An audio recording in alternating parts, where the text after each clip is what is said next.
Dear students, friends of welcome in SNS maths class.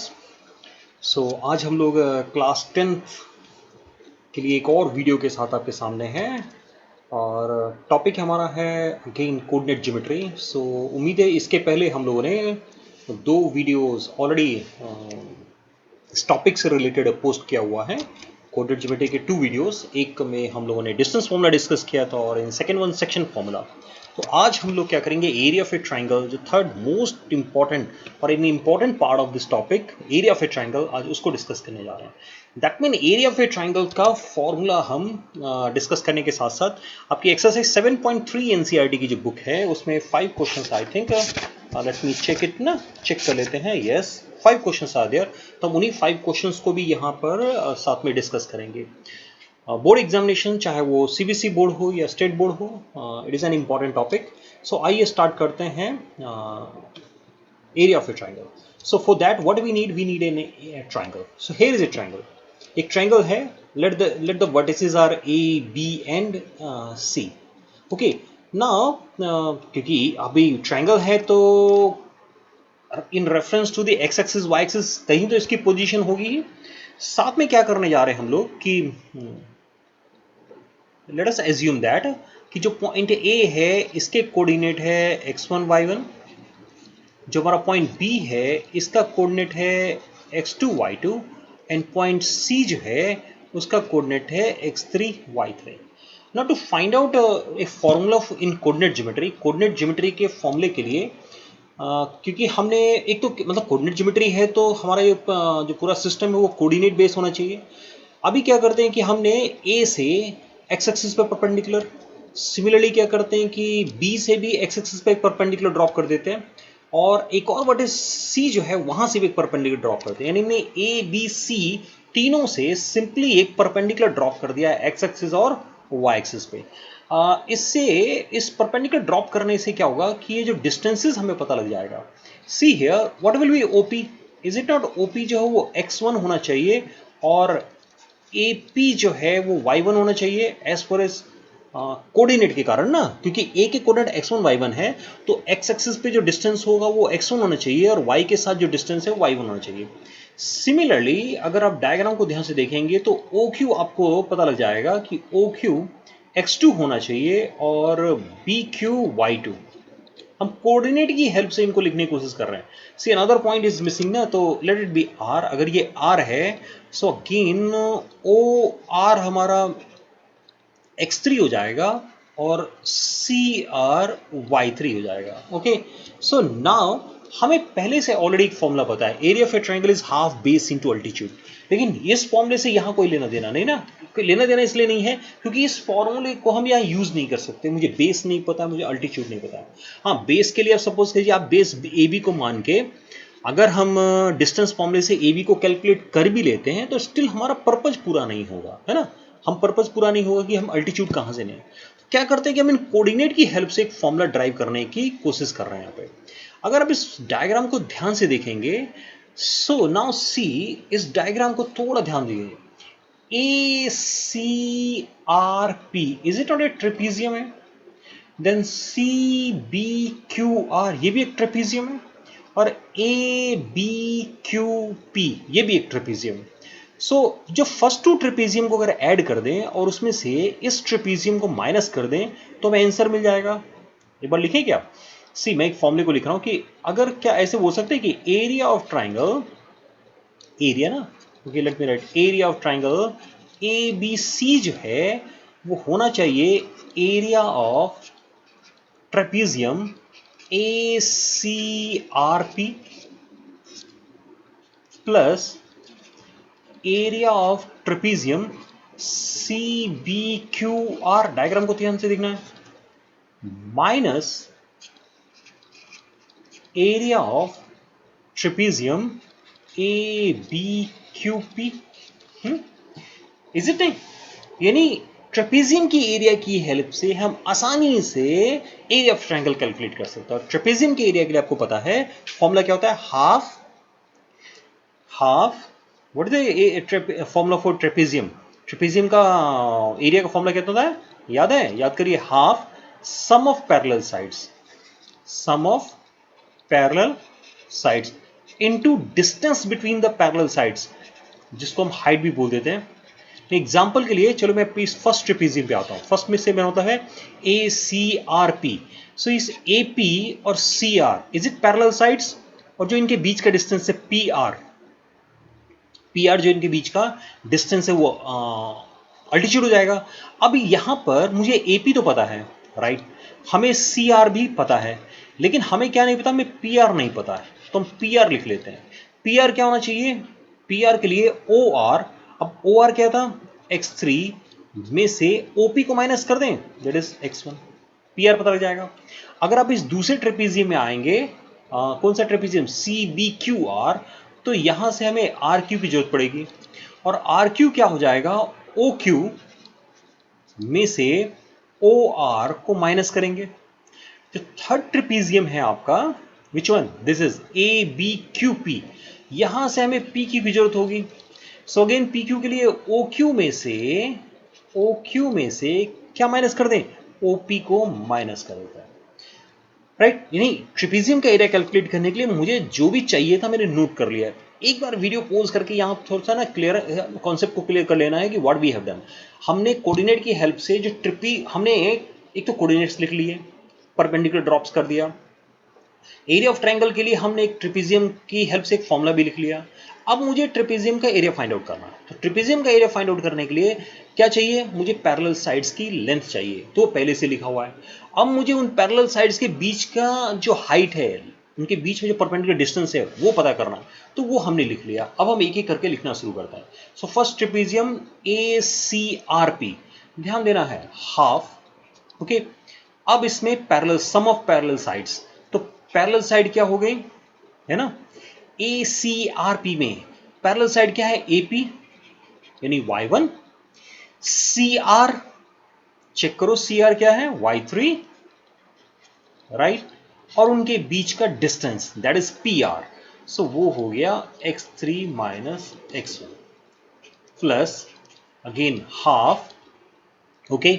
अब है CBRQ, तो इसमें क्या चाहिए, इसमें हमें चाहिए CR, और वेयर इज CR, Y3। तब हमें क्या चाहिए, BQ। BQ क्या है, बस एक बार आपने सही से लिख लिया तो उसके कितना इजी है। Now we need RQ। RQ देखिए क्या है, RQ है x2 माइनस x3, ओके। इसमें क्या करना है, इसमें माइनस करना है। माइनस किसको करना है, ट्रेपेजियम ABQP को ना, ये ट्रेपेजियम ये ABQP दिस वे। सो अब इस ट्रेपेजियम के लिए again parallel sides, parallel sides है AP, AP यानी Y1, BQ, BQ meaning Y2, and then what we have, हमारे पास क्या रह गया, अब हमारे पास रह गया चाहिए RQ, नहीं PQ, डिस्टेंस बिटवीन AP और BQ, AP और BQ के बीच का distance that is PQ। So PQ क्या है, PQ है x2 माइनस x3। अब इस तरीके से तो नहीं याद रख सकते, ये तो भी बहुत बड़ा फॉर्मूला है भाई। तो क्या करना है, हाफ को कॉमन कर लेना है।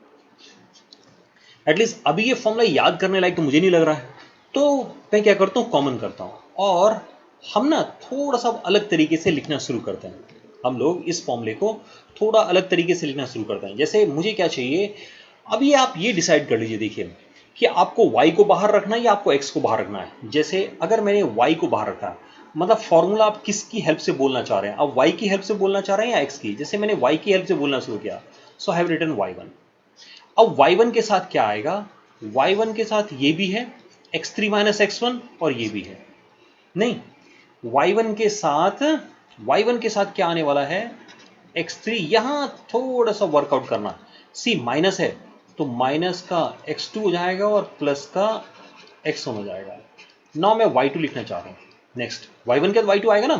अब y2 कहां पर है, चेक करते हैं y2। तो y2 के साथ क्या है, x2 माइनस x3, और y2 के साथ ये भी है, लेकिन बाहर में माइनस साइन है, तो माइनस का x2 और प्लस का x1 बन जाएगा। चेक करते रहना भाई, है ना। थोड़ा सा यहाँ पर क्या है कि जब हम जो जो भी कैलकुलेशन करेंगे ना, तो वहाँ बस ये प्लस माइनस का थोड़ा ध्यान देंगे।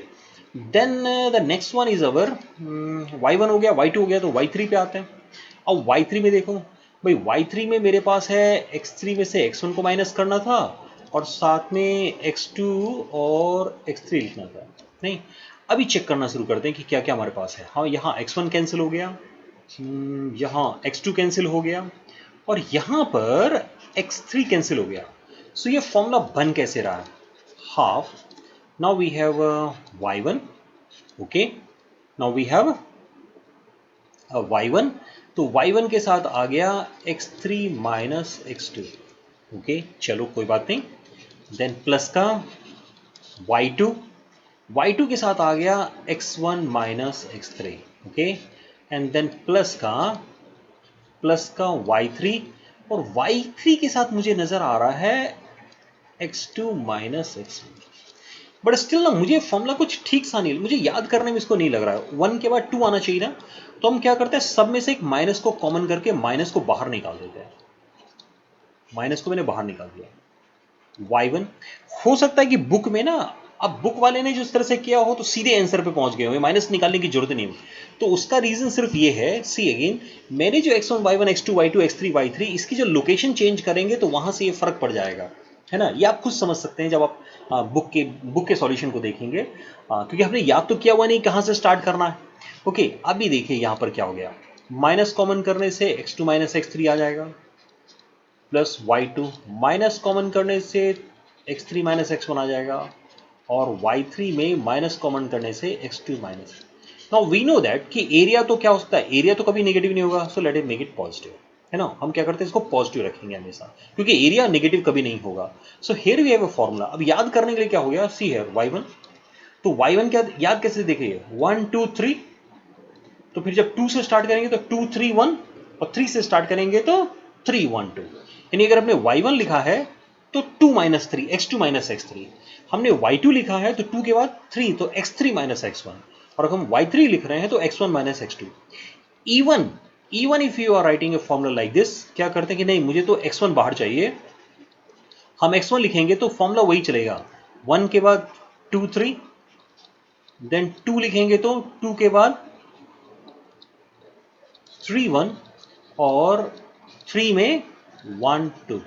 यानी x को बाहर रखा जाए या y को बाहर रखा जाए, इससे फॉर्मूले पे बहुत कोई फर्क नहीं पड़ेगा, आपका आंसर सेम आने वाला है। हाँ, फर्क क्या पड़ेगा, फर्क जैसे यहां मैंने माइनस को कॉमन करके हमें पॉजिटिव करना पड़ा, तो हो सकता है कि अगर x1 को बाहर रख के जो कैलकुलेशन कर रहे हैं जो स्टूडेंट, उनका आंसर पॉजिटिव आया, और जिन्होंने y1 को बाहर रख के कैलकुलेट किया उनका आंसर नेगेटिव आया, या वाइस वर्सा। यानी y1 को जिसने बाहर किया उसको तो पॉजिटिव आ गया, और जिसने x1 को बाहर रखा उसका आंसर नेगेटिव आ गया।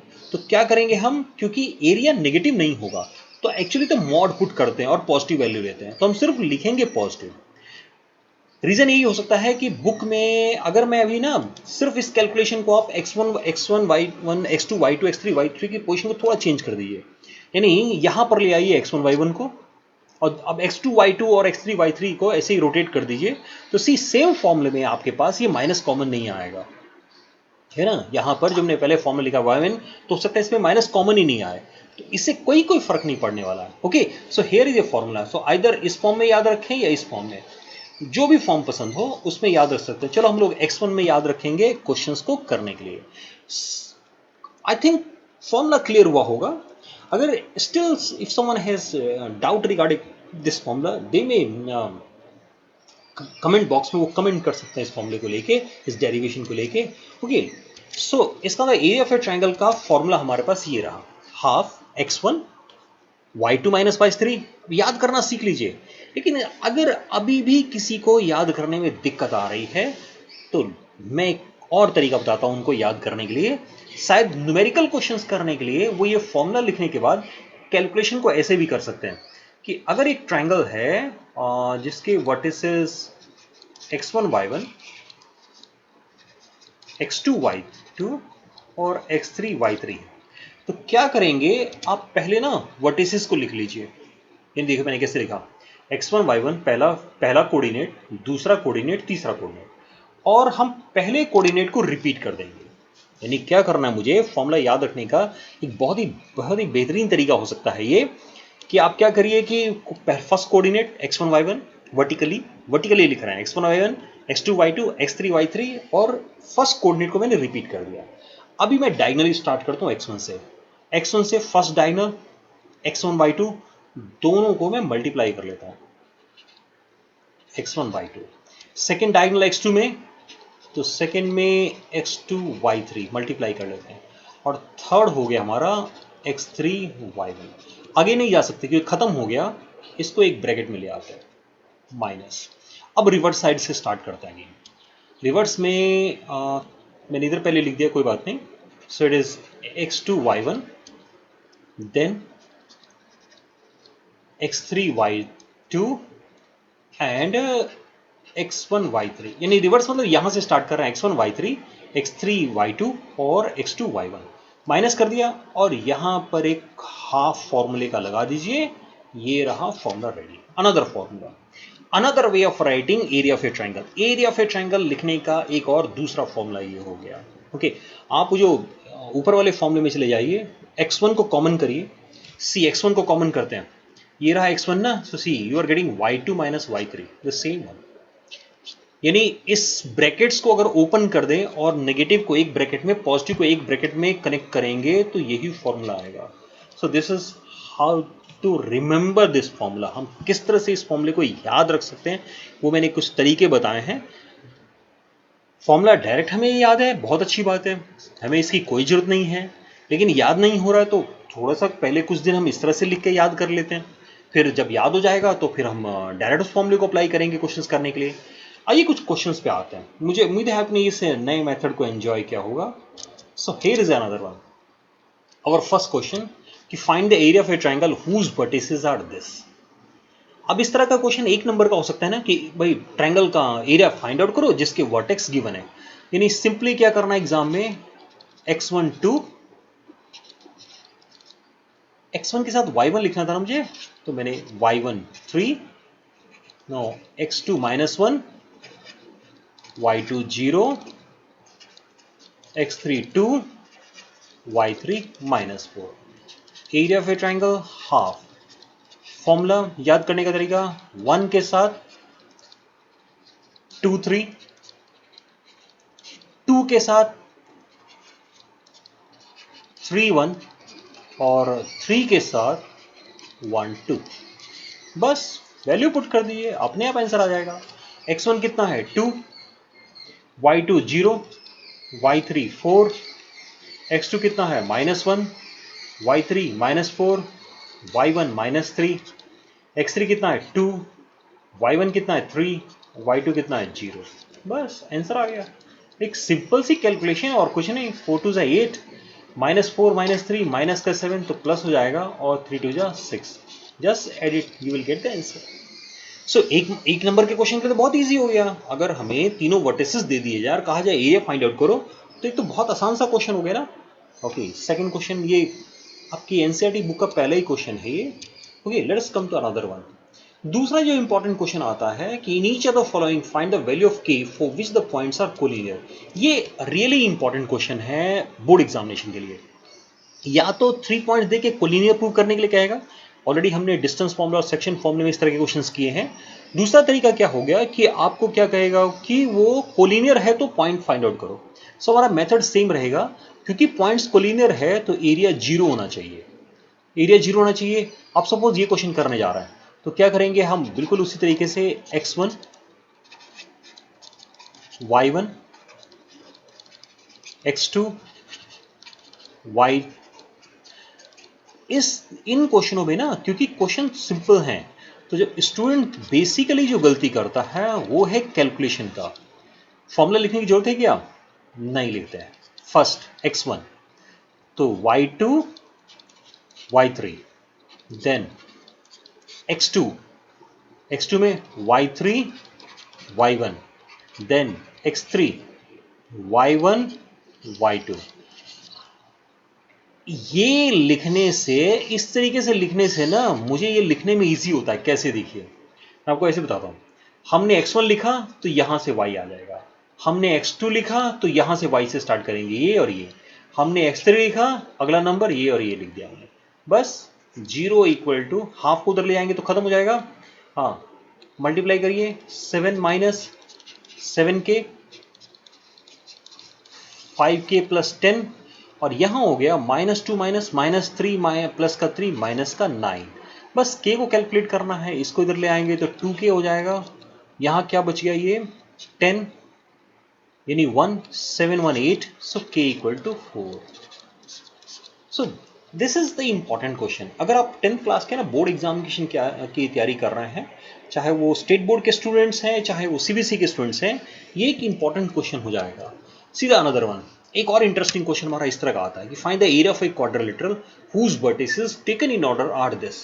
यानी अगर कोई एक क्वाड्रिलेटरल है A B C D, taken in order का मतलब है कहीं एक जगह से स्टार्ट कर दीजिए। जैसे मैंने यहां से स्टार्ट किया तो -4 -2, बी हो गया -3 -5, सी हो गया 3 -2 और डी हो गया 2 3। अब हमें इस क्वाड्रिलेटरल का एरिया फाइंड आउट करना है। करना क्या है, कोई भी एक डायगोनल ड्रॉ कर लीजिए। जैसे AC ड्रॉ कर लिया तो एरिया ऑफ क्वाड्रिलेटरल क्या हो जाएगा, area of triangle ADC plus area of triangle ABC। यानी अलग अलग एक क्वाड्रिलेटरल होता क्या है, ट्राइंगल 1 ट्राइंगल 2, 2 ट्राइंगल्स। एक क्वाड्रिलेटरल के डायगोनल को कोई भी एक डायगोनल ड्रॉ करेंगे तो हमारे पास 2 ट्राइंगल्स रेडीमेड आ जाएगा। अब उन दोनों ट्राइंगल्स में आपको क्या करना है, दोनों ट्राइंगल के एरिया फाइंड आउट करिए, दोनों को ऐड कर दीजिए, एरिया ऑफ क्वाड्रिलेटरल आ गया। तो ये तो हमारा क्वेश्चन नंबर 1 की तरह है, सिर्फ कैलकुलेशन पोर्शन बचा हुआ है। तो I am leaving this calculation for you. See one more question, एक क्वेश्चन थर्ड ये है बुक में कि find the area of a triangle form by joining the mid points of the sides of the triangle whose vertices are this. Find the ratio of this area to the area of a given triangle. That means we have a triangle like this ना, हमारे पास एक triangle है और given क्या है, find the area of a triangle formed by joining the midpoints of the sides of a triangle whose vertex, यानी ये vertex given है 0 -1 2 1 और 0 3। हमें क्या करना है, इसके मिड पॉइंट लेने हैं, इस ट्राइंगल के मिड पॉइंट, और इन मिड पॉइंट्स को ज्वाइन करके इस ट्राइंगल का एरिया फाइंड आउट करना। तो क्या करेंगे, हम मिड पॉइंट फॉर्मूला अप्लाई करके पहले ये मिड पॉइंट को कैलकुलेट करते हैं। कैसे कैलकुलेट करते हैं, 0 + 0 / 2 that is 0, 3 - 1 2 / 2 1। See mid point formula, अगर x1 y1 x2 y2 ये कोऑर्डिनेट है तो मिड पॉइंट का फॉर्मूला हो जाएगा x1 + x2 / 2 y1 + y2 / 2। बस इसी फॉर्मूले की हेल्प से ये सभी मिड पॉइंट्स को कैलकुलेट कर लेते हैं। जैसे 0 + 2 2 / 2, -1 + 1 0 / 2 0, 0 + 2 2 / 2 is 1 और 3 1 4 / 2 2। Now you have the 3 vertices, तीनों वर्टेक्स मिल गया। तो क्या करना है कि इस ट्राइंगल का एरिया फाइंड आउट कर लेंगे। अगर वर्टेक्स पता है तो फॉर्मूला अप्लाई करके सीधे ट्राइंगल का एरिया फाइंड आउट हो जाएगा। सो ये एक सिंपल क्वेश्चन हो गया उस केस में, है ना। मतलब इंपॉर्टेंट क्या था सिर्फ इसमें कि क्वेश्चन को थोड़ा सा बड़ा बनाने के लिए उसने मिड पॉइंट की भी कैलकुलेशन हमसे करा दिया। अब इस क्वेश्चन में एक और ऐड किया हुआ है कि एरिया ऑफ रेशियो ना, दोनों ट्राइंगल का एरिया का रेशियो कैलकुलेट करना है। तो याद करना है थोड़ा सा क्लास, आप क्लास 9th के एक फॉर्मूले को अगर देखेंगे या इवन क्लास 10 में बीपीटी इन सब में को जिन्होंने पढ़ा हुआ है तो वो डायरेक्ट भी बता पाएंगे कि व्हाट इज द रेशियो। लेकिन यहाँ क्या करना है, कोऑर्डिनेट ज्योमेट्री में बड़े ट्रायंगल का एरिया कैलकुलेट कर लीजिए, छोटे ट्रायंगल यानी बड़ा ट्रायंगल हो गया हमारा ABC, हम ABC का एरिया कैलकुलेट करेंगे, वर्टिसेस पता है, हम PQR का फॉर्मूले की हेल्प से एरिया कैलकुलेट करेंगे ट्राइंगल का, और दोनों का रेशियो चेक करेंगे कि रेशियो क्या आ रहा है। Okay, so this is another question. एक क्वेश्चन और आइए, one more, fifth question. You have what is written, you have studied in class 9. Okay, this question is related to something related with class 9, that a median of a triangle divided into two triangles of equal area, verify this result for triangle whose vertices। यानी हमने एक ये theorem पढ़ा था class 9 में कि जो median है वो ट्राइंगल को वो इक्वल एरिया में डिवाइड करता है। तो ये क्वेश्चन भी कुछ उसी तरह का हो गया कि अगर एक ट्राइंगल आपके पास, हमारे पास एक ट्राइंगल है जिसके वर्टेक्स हमें पता है 4 - 6 और 3 - 2 और 5 2, तो क्या करते हैं, एक मीडियन फाइंड आउट कर लेते हैं, यानी यहाँ मिड पॉइंट कैलकुलेट करेंगे। सो 4 3 7 यानी 7/2, -6 -2 -8, सो माइनस का 4। अब एक बार इस ट्रायंगल के एरिया को कैलकुलेट करिए, एक बार इसको कैलकुलेट करिए, और दोनों क्या आने चाहिए, इक्वल आने चाहिए। Now you have two triangles ना, बस वर्टिसेस पता है, फॉर्मूला पता है, बस इन वैल्यूज को क्या करना है, फॉर्मूले पुट करना है और एरिया कैलकुलेट कर लेना है। डियर फ्रेंड्स, स्टूडेंट्स, एक चीज ध्यान रखना है कि ये सारे एक ही एक single formula area of triangle को बार बार हम, ठीक है, क्वेश्चन की लैंग्वेज बदल गई, क्वेश्चन की लैंग्वेज बदल गया, क्वेश्चन में उसने थोड़ा सा लैंग्वेज को अलग अलग तरीके से लिखा है, लेकिन बेसिकली तो बस एक फॉर्मूले पे ही पूरी की पूरी एक्सरसाइज है। और इसलिए मैंने शुरू में कहा है कि मैं इस टॉपिक को इजी टू एवरेज में क्यों रखता हूं, क्योंकि एक कैलकुलेशन बेस्ड टॉपिक है, एक फॉर्मूला बस याद कर लेना है और सारे क्वेश्चन में बस हम एक ही फॉर्मूले को अप्लाई करते चले जाएंगे। सो ये रहा हमारा area of a triangle formula और उससे रिलेटेड 7.3 एक्सरसाइज के क्वेश्चंस। सो मुझे उम्मीद है आपने एंजॉय किया होगा इसके पहले, लेकिन बिफोर यू इस मतलब ये एक्सरसाइज जो हम कर रहे हैं तो साथ में क्या करेंगे ना, 3 एक्सरसाइजेज हैं, तीनों के वीडियोस अपलोड किए हुए हैं। तो इससे क्या होगा, तीनों वीडियोस को देख लेने के बाद, इनके क्वेश्चंस कर लेने के बाद आपका ये टॉपिक कंप्लीट हो जाएगा। सो इनमें नेक्स्ट वीडियो मैं आपको कोऑर्डिनेट ज्योमेट्री के जो 10 बेस्ट क्वेश्चन मुझे लगते हैं मैं उनको डिस्कस करूंगा, उनका थोड़ा सा आइडिया दूंगा कि मतलब एक व्यू लेने की कोशिश करेंगे कि कोऑर्डिनेट ज्योमेट्री बोर्ड एग्जामिनेशन में, चाहे वो सीबीएसई एग्जामिनेशन है या स्टेट बोर्ड एग्जामिनेशन है, तो हम कैसे उसको कंप्लीटली प्रिपेयर करके उस एग्जाम को देंगे। So again thank you very much for watching this video, keep watching my channel. और अगर अभी तक आपने सब्सक्राइब नहीं किया, चैनल सब्सक्राइब करिए। यहाँ पर आप मेरे साथ अपने 10th क्लास के बोर्ड एग्जामिनेशंस की, चाहे आप स्टेट बोर्ड के स्टूडेंट्स हैं या सीबीएसई के, वो अपनी प्रिपरेशन कर पाएंगे। So once again thank you very much for watching this video.